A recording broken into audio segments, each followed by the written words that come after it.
দুটি প্রোগ্রাম, একটি প্রোগ্রাম উপর থেকে প্লাস এবং মাইনাস এই দুটি বাটনের সাহায্যে, আরেকটি প্রোগ্রাম হলো এই মেশিনের ইন্টারনাল, যেমন ভিতরে প্রোগ্রাম যে প্রোগ্রামগুলো মেনটেন্যান্সের ক্ষেত্রে প্রযোজ্য, সাধারণ সুইং অপারেটরের জন্য প্রযোজ্য নয়। তো আমরা এখানে নর্মাল যে প্রোগ্রামটি আছে আগে সেগুলো দেখে নেব। শুরুতে মেশিনে স্প্রে বাটন অর্থাৎ মাইনাস বাটন প্রেস করলে আমরা এই মেশিনের প্লাস এবং মাইনাস এই দুটি অপশন দেখতে পাই, অর্থাৎ স্পিড কমাতে পারি, বাড়াতে পারি।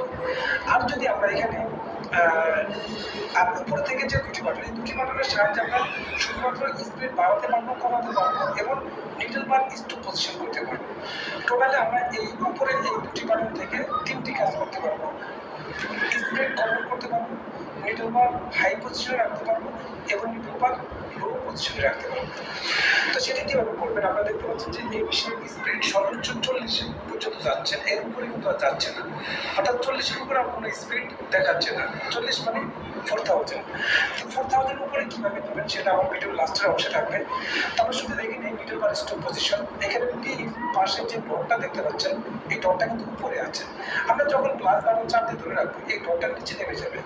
তো যখন ডটটা নিচে নেমে যাবে, আমরা মেশিন যখন রান করবো বা চালাবো, তখন কিন্তু আমাদের নিডল বারটি নিডল প্লেটের নিচে এসে দাঁড়াবে। এই প্রোগ্রামটা শুধুমাত্র কিছু টপসিলের ক্ষেত্রে এবং পকেট জয়েন্টের ক্ষেত্রে, যে প্রসেসগুলো আপনাদের নিডল বার ডাউন পজিশন থাকলে পারফেক্টভাবে করা যাবে, তখন আপনারা এই প্রসেসটা করবেন। আর যখন মনে করেন প্রয়োজন নেই, এই নিডল বার ডাউন রাখার প্রয়োজন নেই, তখন আপনারা প্লাস বাটন চাপ দিয়ে এই ডটটাকে উপর উঠিয়ে নেবেন। তাহলে সেক্ষেত্রে আমাদের এই নিডল বার পজিশনটা সবসময় আপ হয়ে থাকবে। দেখেন আরেকটা বিষয়, যখন আমরা এই নিডল বারটি ডাউন পজিশন রাখবেন, তখন সেক্ষেত্রে আপনারা এটাই কীভাবে নিডল বারটা কাজ শেষ হওয়ার পরে উপর উঠাবেন সেটা দেখিয়ে দিচ্ছি। আমরা নিডল বার স্টপ পজিশন ডাউনে রাখলাম, রাখার পর এখন আমরা যখন এই মেশিনের যে প্যাডেল, এই প্যাডেলটি যখন আমরা পিছন দিকে প্রেস করবো, তখন কিন্তু নিডল বারটি অটোমেটিক উপর উঠে যাবে। যেমন ধরুন আমরা একটি কাজ করতেছি, আমরা কাজের মাঝখানে দাঁড়া করানোর প্রয়োজন হয়, আমরা মেশিনটা দাঁড়া করালাম, তখন নিডল বারটা ডাউন হয়ে থাকলে আমাদের কাজের সুবিধা থাকে। যখন আমার কাজটা শেষ, তখন আমি পাদানিটা পিছন দিকে চাপ দিলে আমাদের নিডল বারটা উপরে উঠে যাবে। এখন আমরা দেখাবো যে ভিতরে যে ইন্টারনাল যে প্রবলেমগুলো, সেগুলো ভিতরে প্রবলেমে ঢোকার জন্য প্লাস এবং মাইনাস এই দুটি বাটন প্রেস করে ধরে রাখতে হবে 3 সেকেন্ড। তারপর আমাদের সামনে F আসবে, L আসবে এবং N1 আসবে, D1 আসবে, G1 আসবে, এইভাবে অনেকগুলো প্রোগ্রাম আছে, সেগুলো একের পর এক আসতে থাকবে।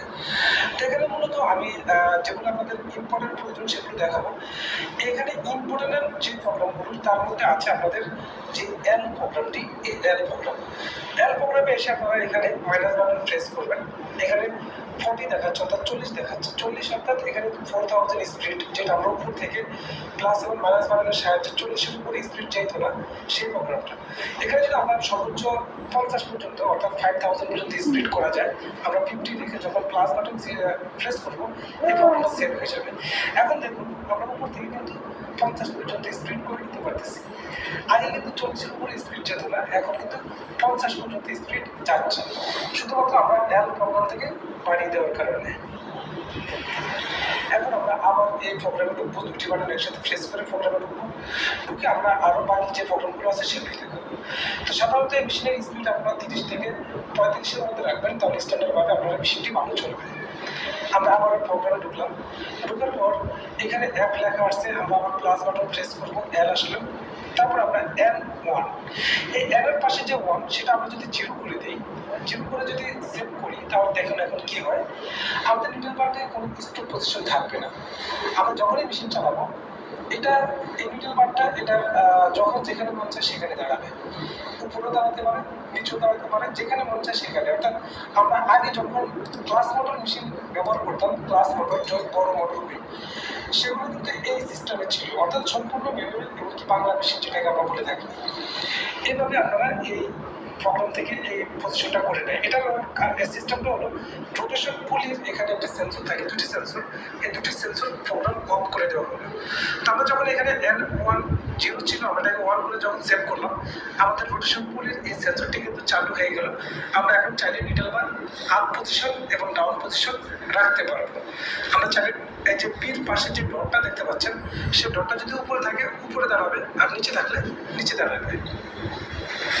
তো ডিয়ার ফ্রেন্ডস, এখন আমরা দেখাবো যে ভিতরে আর কি কি প্রোগ্রাম আছে, যে প্রোগ্রামগুলো আমাদের বেশি ইম্পর্টেন্ট, যেমন ইরোর ইবি এবং ইরোর ইসি, এটা হাই ভোল্টেজের ইরোর, সেটি দেখাবো। তো আমরা এখন এই এল প্রোগ্রামের পরে যেটা দেখতে পাচ্ছি, এখানে D1 দেখতে পাচ্ছেন, এটা মূলত এই মেনটেনেন্সের কাজ। এটা আমাদের খুবই কম ব্যবহার করা হবে। এগুলো আমাদের মেনটেনেন্সে যখন ইরোর হাই ভোল্টেজ এবং লো ভোল্টেজের কারণে হয়, সেগুলো এখান থেকে প্রবলেম সলভ করা হয়। এবং এখানে যে S3 থেকে S0 পর্যন্ত আছে, এগুলো কিন্তু আলাদা আলাদা একটি অপশন আছে, এগুলো সুইং মোডের ক্ষেত্রে ব্যবহার করা হয়। তো আমরা এখন দেখাবো যে যেটা ইম্পর্টেন্ট বেশি, ইরোর ইবি এবং ইরোর ইসি, সেটা করতে হলে আমাদেরকে যে কাজটি করতে হবে, দুটি বাটন একসাথে চাপ দিয়ে যখন প্রোগ্রামে আসবেন, আপনাদের এখানে আর যখন আসে, আর এই ছোট হাতের আর যখন আসবে, আর আসলে আপনারা মাইনাস বাটন প্রেস করবেন। মাইনাস বাটন প্রেস করলে আপনারা কিছু নাম্বার দেখতে পাবেন, যে কোনো নাম্বার থাকতে পারে, কোনো কোনো মেশিনে বেশি থাকবে, যেমন 25, 26, 30, এরকম 28 এরকম থাকতে পারে।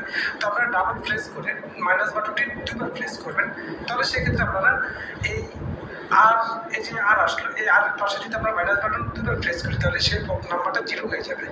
0 হয়ে গেলে আমাদের বি চলে যাবে।